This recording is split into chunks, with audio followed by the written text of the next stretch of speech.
Admiral Marcus Kane stood at the observation deck of his massive warship called the Manifest Destiny and watched as the purple planet of the SAR 7 grew larger through the reinforced glass window in front of him.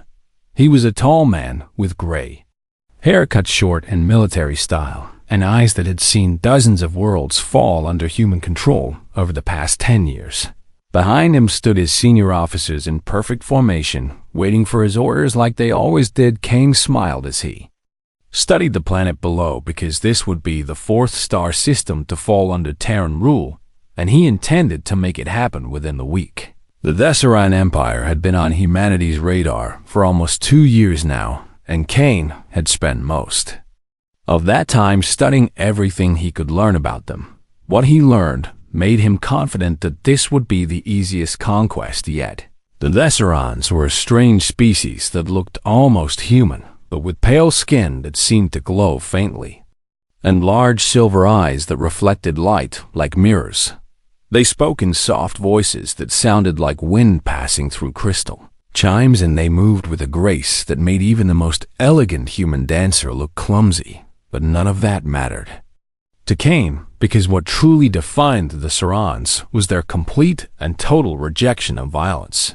In 12,000 years of recorded history, they had never fought a single war. They had no army and no navy and no weapons beyond ceremonial blades that were used only in traditional dances and rituals. Their entire civilization was built on philosophy and art, and something they called the Great Contemplation, which Kane assumed was just a fancy term for meditation. When humanity first made contact with them 6 months ago, the Thessarans had sent envoys to negotiate. Kane remembered those meetings well because he had found them almost amusing.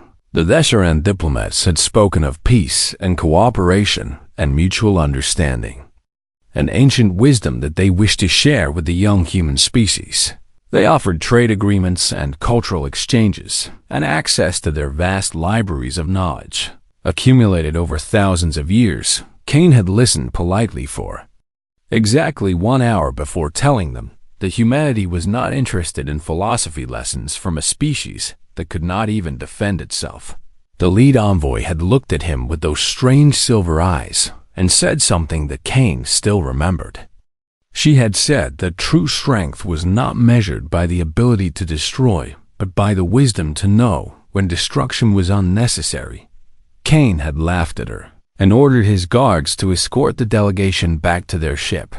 Now here he was 6 months later with a fleet of 30 warships in orbit around the Thessaran homeworld, ready to take what diplomacy had failed to give them. His communications officer approached with a tablet in hand and a nervous expression on his face. "Admiral." "Sir, we have received a transmission from the planet's surface." Kane turned to face the young officer and raised an eyebrow in mild curiosity. The officer swallowed hard before continuing. "It is from Queen Celiara herself, and she is requesting a personal audience with you aboard her palace ship." Kane felt a spark of interest at this news, because he had heard stories about the Thessaran Queen. She was said to be ancient beyond measure, though she looked no older than a human woman in her 30s. Some reports claimed she had ruled for over 3,000 years, while others said she was merely the latest in a long line of queens, who all shared the same name and appearance. Either way, she was the supreme authority of the Thessaran Empire, and a meeting with her could make this conquest much simpler. "What does she want?" Kane asked. The officer checked his tablet again before answering. "She says she wishes to discuss terms, Admiral, and she guarantees your safety under the ancient laws of hospitality that her people have honored for 12 millennia. Several of Kane's senior officers exchanged worried glances at this. "Admiral," his tactical officer spoke up, "this could be a trap." Kane laughed at the suggestion and shook his head. "A trap requires the ability to spring at commander, and these people do not have that ability." He turned back to the viewport and watched the purple planet spin slowly below them. "I have studied the Thessarans thoroughly, and I know exactly what they are. They are philosophers and dreamers and artists who have somehow survived for thousands of years without ever learning how to fight. They exist because no one has ever bothered to conquer them before. Their region of space is remote, and their resources, while valuable, are not exceptional enough to attract serious attention. But humanity needs those resources now, and what humanity needs. Humanity takes his tactical officers still looked unconvinced, but Kane waved away his concerns. Prepare my shuttle and inform the Queen that I accept her invitation. He straightened his uniform and checked his appearance in the reflection of the viewport glass. I will meet with this Queen, and I will explain to her exactly what is about to happen to her empire, and when I return we begin the invasion. The shuttle ride down to the Thessaran palace ship took less than an hour, but it felt longer to Kane because he was eager to get this formality over with. The palace ship itself was unlike anything he had ever seen before. It was enormous, easily three times the size of his own flagship, but it had no visible weapons or defensive systems of any kind. The hull was made of some kind of crystalline material that shifted colors as light passed through it, and the overall shape was organic and flowing like a living creature frozen in mid-flight. As his shuttle approached the docking bay, Kane noticed that the entire structure seemed to pulse with a soft inner light, almost like a heartbeat. His pilot muttered something about it being beautiful, and Kane had to admit that it was impressive in its own way. But beauty without strength was meaningless in his view of the universe. The shuttle landed smoothly in a docking bay that looked more like the inside of a seashell than any spacecraft hangar Kane had ever seen. Curved walls of iridescent material surrounded them, and soft lights embedded in the ceiling cast everything in a warm, golden glow. A delegation of Thessaran attendants waited for him at the base of the shuttle ramp. They bowed deeply as he descended, and one of them stepped forward to speak. Welcome, Admiral Kane, to the Palace of Whispers. Queen Celiara awaits you in the throne chamber, and she has asked us to guide you there with all appropriate honors. Kane nodded curtly and gestured for them to lead the way. As he followed the attendants through the winding corridors of the palace ship, he could not shake the feeling that he was walking through something alive. The walls seemed to breathe around him, and the floor felt warm beneath his boots.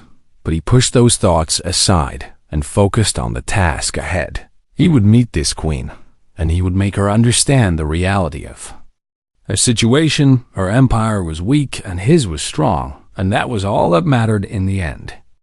The corridors of the palace ship twisted and turned in ways that made no logical sense to Admiral Kane as he followed his Thessaran guides deeper into the vessel. He had memorized the layout of hundreds of enemy ships throughout his career, but this one defied his attempts to create a mental map. The walls were made of that same crystalline material he had seen from outside, but from within they seemed almost transparent, and he could see lights moving beneath the surface, like blood flowing through veins. Every few steps, the corridor would curve in an unexpected direction or open into a small chamber filled with alien plants that glowed with their own inner light before narrowing again into another passage. Kane kept his expression neutral, but inside he was growing increasingly uncomfortable. He was a man who valued control and predictability, and this place was neither. The Thessaran attendants seemed to glide rather than walk, and their soft footsteps made almost no sound on the warm floor beneath them. Finally, after what felt like an eternity, they emerged into a vast chamber that took Kane's breath away. Despite his determination to remain unimpressed, the throne chamber was enormous, with a ceiling so high that it disappeared into shadows above, and walls lined with crystalline spires that hummed with a frequency Kane could feel in his bones more than hear with his ears. At the center of the chamber sat a throne carved from a single piece of pale stone that seemed to glow from within, and upon that throne sat Queen Celiara. She was taller than Kane had expected even while seated, and her form was wrapped in robes that moved like liquid starlight, constantly shifting and flowing even though there was no wind in the chamber. Her skin was pale like all Thessaran's, but hers seemed to contain depths that the others did not, as if there were entire galaxies hidden just beneath the surface, and her eyes were the most striking feature of all. They were vast silver pools that reflected not just the light of the chamber, but something else entirely, as if they contained their own source of illumination from within. Those eyes turned to Kane as he approached, and he felt a strange sensation pass through him, like being examined by something far older and far more powerful than he could comprehend. He pushed the feeling aside and straightened his spine, refusing to show any sign of intimidation. "Admiral Kane," the Queen spoke, and her voice resonated in his chest in a way that normal sound should not have been able to do. "You come to demand our surrender before you have even declared war." She tilted her head slightly, and the movement reminded Kane of a curious bird examining an interesting insect. "How efficient of you." Kane stopped at a respectful distance from the throne and clasped his hands behind his back in the posture he always adopted when addressing foreign leaders. "I come to offer you a choice, Your Majesty," he replied in a voice that carried clearly through the chamber. "Submit to Terran governance peacefully, and your people will be treated fairly." He paused for effect before continuing, "Resist, and you will face the full might of the Terran fleet." The Queen did not react to his words with anger or fear or any of the emotions Kane had expected. Instead, she simply regarded him with those ancient silver eyes, and something that might have been amusement flickered across her features. "And you will do what you have done to others," she said softly. She raised one slender hand, and the air before her shimmered until an image appeared floating between them. Kane watched as the image showed world after world falling before human fleets and species after species. Bowing to Terran authority, "We have watched your species, Admiral," she continued. 14 worlds conquered in 10 years and 6 species brought under your control. You move through the galaxy like fire through dry grass, consuming everything in your path and leaving only ash and submission behind." Kane felt a flash of pride at her words, because she clearly understood exactly what humanity was capable of.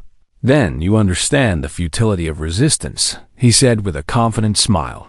"Your people do not fight, and you have no fleet or weapons to oppose us. With your empire persists on what exactly?" He took a step closer to the throne, emboldened by her apparent calm. "Diplomacy and philosophy and pretty words that mean nothing when faced with real power. With respect, Your Majesty, your species survives because no one has bothered to conquer you until now." He spread his hands in a gesture that was meant to seem reasonable, but carried an unmistakable threat beneath it. "That changes today." The Queen was silent for a long moment, and the chamber seemed to grow darker around them, as if the light itself was holding its breath. When she finally spoke, her voice was soft, but it carried to every corner of the vast room. "You believe we are weak," she said, "because we do not destroy." Kane nodded firmly, because this was exactly what he believed, and he saw no reason to pretend otherwise. "I believe in evidence, Your Majesty, and the evidence suggests that your civilization is a relic waiting to be claimed." The Sarans around the edges of the chamber shifted uncomfortably at his words, but the Queen herself remained perfectly still. She studied him with those impossible eyes, and Kane had the strange sensation that she was looking not at him, but through him to something deeper within. "Tell me, Admiral," she said, after a pause that stretched into uncomfortable territory. "In all your study of our people, did you ever wonder why we have no military?" Kane shrugged, because he had considered this question many times. "Our analysts believe it is a psychological limitation," he replied. "Perhaps genetic or cultural conditioning that prevents your species from engaging in violence. Some suggested it might be a religious prohibition. But the end result is the same." The Queen rose from her throne, and Kane's hand instinctively moved toward the sidearm at his hip. But she made no aggressive motion, and simply walked toward him with slow, measured steps. Her bare feet made no sound on the crystalline floor, and her robes trailed behind her like the tail of a comet. She stopped an arm's length away from him, and Kane realized that she was nearly a head taller than him, which was unusual since he was considered tall by human standards. "No," she said, and that single word seemed to echo through the chamber with more weight than any speech he had ever heard. We have no military because we have no need for one. Kane frowned at her words because they made no sense to him. Every civilization needed a military to protect itself from threats, and those that did not have one were simply waiting to be conquered by those that did. This was the fundamental truth of the universe as far as he was concerned. The Queen must have seen his confusion because a small smile curved her lips. "You think us naive," she said. "You think we have simply been lucky to survive this long without learning the hard lessons that every other species has learned." She shook her head slowly, and the lights beneath her skin began to shift and move in patterns that Kane found disturbing to watch. "We were not always as we are now, Admiral. There was a time when the Thessaran Empire was the most feared military power in this galaxy. We conquered hundreds of worlds and destroyed dozens of species that dared to oppose us. We burned civilizations to ash and built monuments to our victories on the bones of our enemies." Kane stared at her in disbelief, because nothing in his research had suggested anything like this. "That is impossible," he said.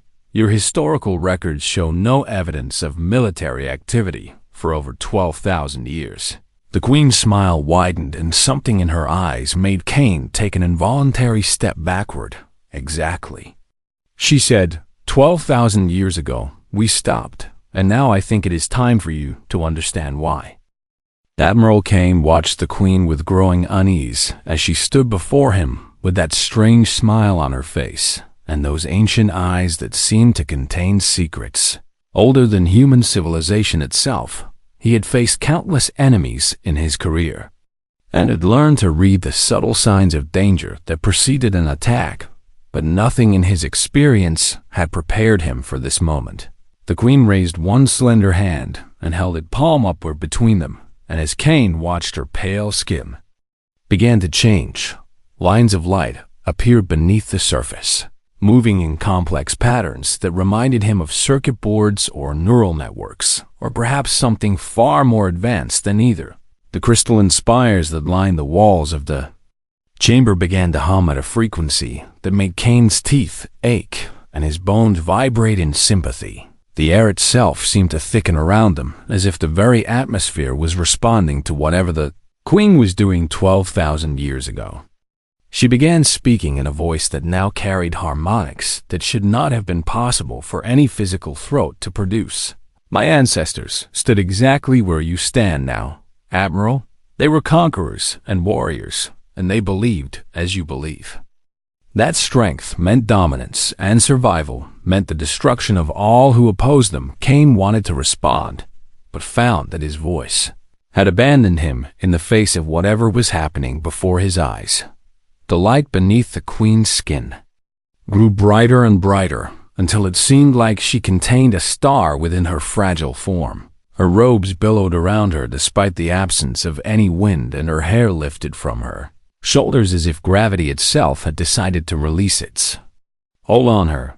"We burned worlds," she continued, and her voice now seemed to come from everywhere at once, as if the walls themselves were speaking. "We shattered civilizations and brought empires to their knees.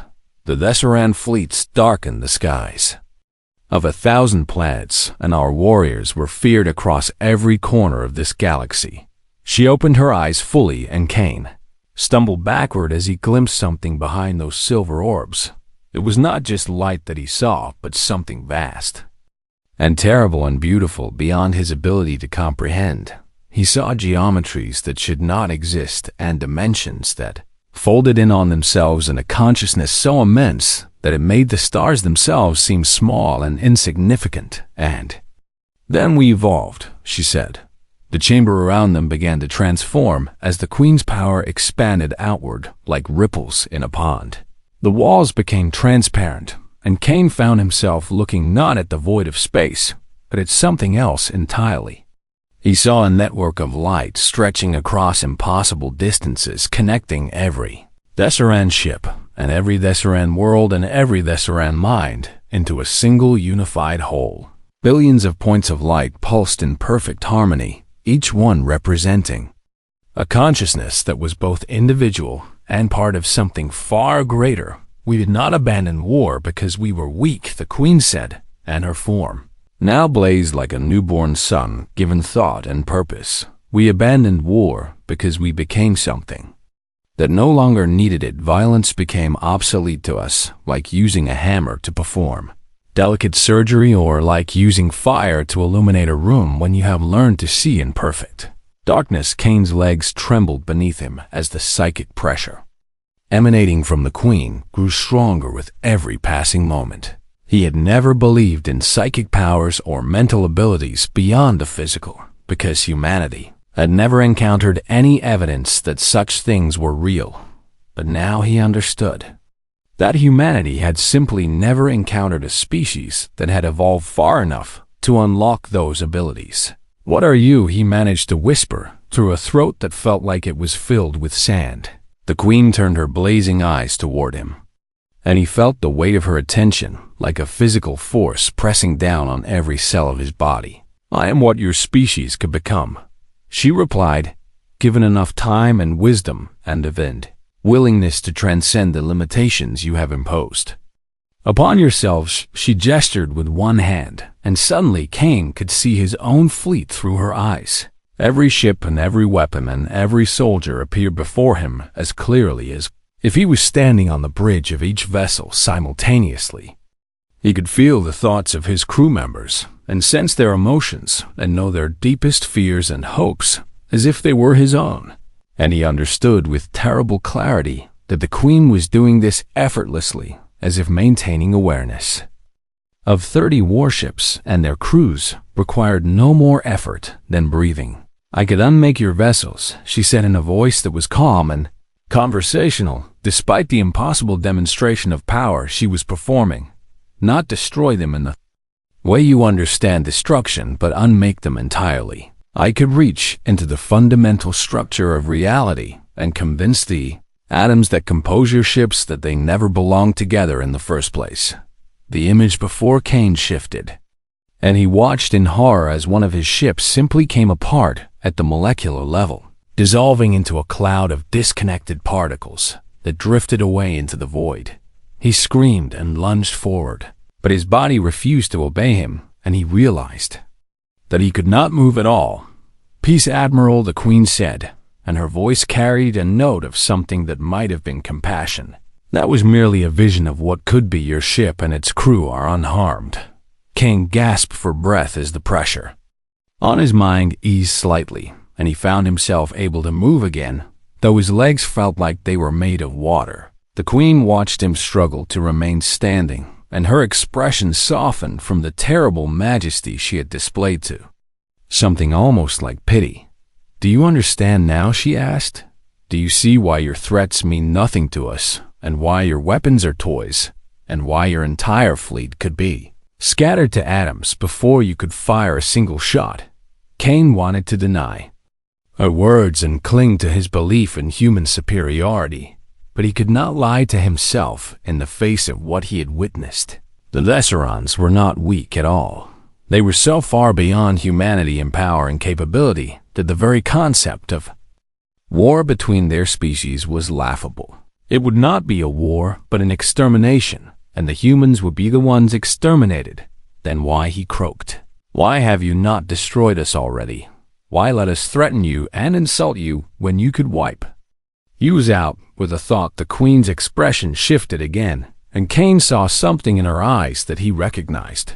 It was the same look he had seen in the eyes of veteran soldiers who had done terrible things in war and carried the weight of those actions for the rest of their lives. It was guilt, because she said softly, "We remember what it was like to be what you are now. We remember the fire and the fury and the absolute certainty that we were right to destroy anything that stood in our way. And we remember the day we looked at what we had become and felt shame, so deep that it burned brighter than any star." She lowered her hand, and the blazing light within her began to fade as she pulled her power back inside herself. "We destroyed 100 civilizations before we learned the truth, Admiral. We nearly destroyed ourselves in the process. And we swore that we would never again become the monsters we once were, no matter what provocation we faced." Kane stared at her and felt something shifting within his own mind as the certainty that had defined his entire life began to crack and crumble.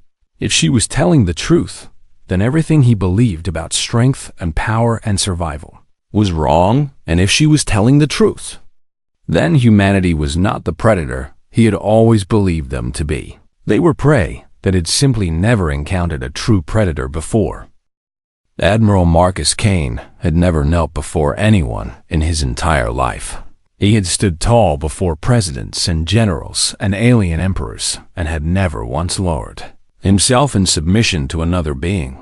But as the full weight of Queen Celiara's consciousness pressed down upon him, he found that his body simply could not remain upright any longer. His knees buckled beneath him, and he collapsed to the crystalline floor with a thud that echoed through the vast chamber like a gunshot. His sidearm clattered uselessly beside him, and he made no move to retrieve it because he understood now that the weapon was meaningless. It was a child's toy in the face of the power that surrounded him, and he was the child who had thought himself a giant. The Queen looked down at him with those vast silver eyes, and Kane saw no triumph in her gaze. There was only a deep and ancient sadness that seemed to stretch back through millennia of memory and experience. He tried to rise, but found that he could not summon the strength, and so he remained on his knees before her, like a supplicant before a goddess. Through streaming eyes he watched as the chamber around them continued to transform in response to the Queen's will. The walls had become completely transparent now, and he could see the network of light that connected every Thessaran consciousness across their entire empire. Each point of light pulsed with its own rhythm, and yet all of them moved in perfect harmony as if guided by a single heartbeat that spanned light years. And at the center of that network was the Queen herself. She was not merely the ruler of her people. Kane realized with dawning horror and wonder. She was them, and they were her. Her every Thessaran mind was connected to hers in a bond so deep that they functioned as a single vast organism spread across dozens of worlds.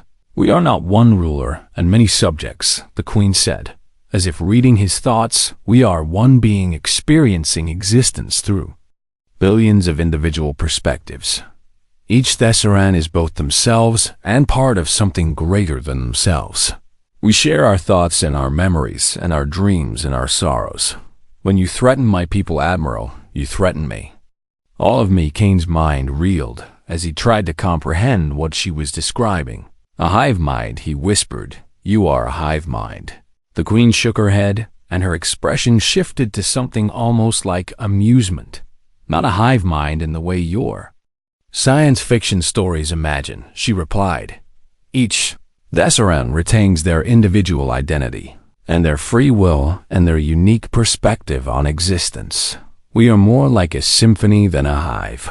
Each instrument plays its own part and has its own voice, but together we create something more beautiful than any could create alone." She gestured, and Kane felt her attention pass over his fleet like a searchlight. Sweeping across a dark landscape, he experienced the sensation of being examined by something so vast that his entire civilization was merely a curiosity to it, a fascinating development in the grand tapestry of galactic evolution, but nothing that could threaten or challenge the being that observed it. "Your ships," the Queen said conversationally. "I can feel every one of them. I can sense the fear of your soldiers who have heard rumors of what the Thessarans truly are. I can feel the doubt of your officers who wonder if this mission was a mistake.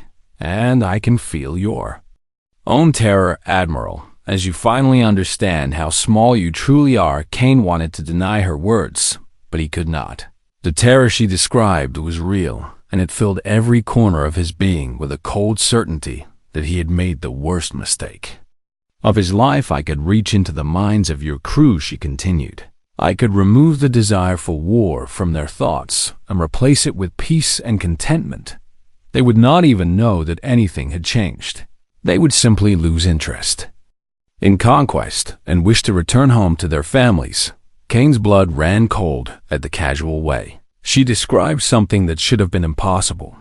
The idea that she could alter the very thoughts of thousands of people without their knowledge or consent was more terrifying than any weapon he had ever faced.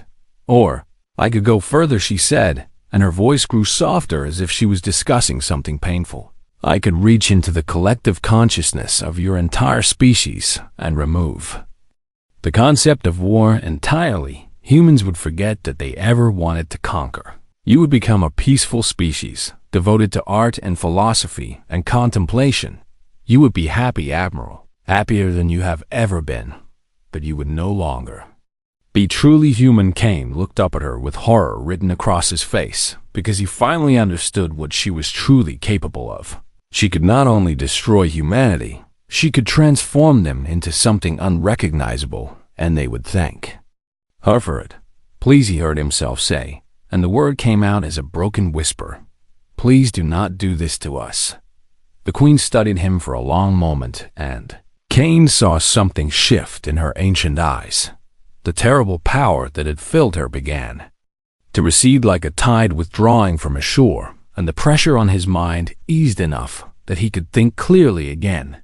Do you know why I showed you all of this? She asked. King shook his head, because he could not imagine why she would reveal such overwhelming power to an enemy. Because you needed to understand, the Queen replied. You came here believing that you were the strong one, and we were the weak ones.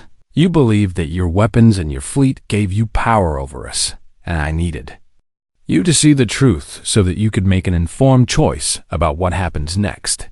She extended one hand toward him, and Kane flinched, expecting some new demonstration of her abilities, but she simply stood there with her hand outstretched, waiting for him to take it. Rise, Admiral, she said gently. This conversation is not over, and you will want to be standing for what comes next. Kane stared at her hand for a long moment before reaching out and taking it. Her skin was warm against his, and he felt a faint tingle of energy pass between them as she helped him to his feet. He stood on trembling legs and faced the being who could destroy his entire species with a thought, and he waited to learn what fate she had chosen for humanity. The three sons of Kethvara were dying, and High Priestess Valeth Sorn watched them bleed red light across the holy world she had served for 800 years. Her silver scales caught the fading glow as she stood at the edge of the obsidian dais, the ancient platform where every cycle for 10,000 years the priesthood had chosen their tributes. The ritual of ascension demanded souls, one from each species in the Galactic Accord. And the time had come again to feed the sleeping gods beneath the planet's surface. Valith felt nothing as she reviewed the candidate files, floating before her eyes in holographic display. Because she had learned long ago that feeling was dangerous in her position. 12 species meant 12 sacrifices, and 11 had already been selected through careful negotiation with their governments, who understood the necessity even if their citizens did not. The 12th species was humanity, and they were the reason Valith had summoned this private meeting with herself and the ancient records. Humans were new to the Galactic Accord, having joined barely 3 centuries ago when their primitive ships first stumbled into Kethvari space. They were loud and curious and impossibly short-lived, burning through their tiny lifespans with an urgency that older species found exhausting. Most importantly, they had not yet learned the game that every other civilization played. The older species knew to hide their best and brightest when the ritual cycle came, offering up their criminals and their dying and their volunteers who sought glory in sacrifice. But humanity still sent their eager young scholars and their ambitious diplomats, not understanding that the cultural exchange program was a hunting ground. Valith smiled. Though there was no warmth in it, she scrolled through the human candidates until she found the one she wanted. A man named Marcus Cole, who worked as a xenanthropologist studying dead civilizations. His file said he was 42 years old, unmarried, without children or close family connections. He had no political importance and no military value. He was exactly the kind of person who could disappear without causing trouble. The holographic Image showed a man with dark skin and darker eyes. His hair showing the first touches of gray at the temples. He looked tired in the photograph, like someone who had spent too many years digging through the bones of extinct peoples. Perfect, Valeth thought, because the tired ones rarely fought when the end came. She approved his invitation with a gesture and watched the notification fly across the stars toward the human homeworld called Earth. What Valeth did not see, what no scanner or database in the galaxy could reveal, was the mark hidden beneath Marcus Cole's left shoulder blade. It was a birthmark he had carried since the day of his birth. A strange pattern of darker skin his mother had once called his angel's kiss. The pattern matched exactly, line for line and curve for curve. The symbol carved into the oldest prophecy stone in the Forbiddens archive beneath the temple. That prophecy had been sealed away for 9,000 years because it threatened everything the priesthood believed. It spoke of an ending that no high priestess wanted to consider. The words had been carved by the last architect to walk among mortals before the great sleep began. And they said this: when the youngest walks willingly into the mouth of ages, the ritual shall know its ending, and the sleepers shall wait to judgment. The priesthood had interpreted the youngest to mean the youngest species in the accord. But they had buried the prophecy anyway, because they did not want to take chances.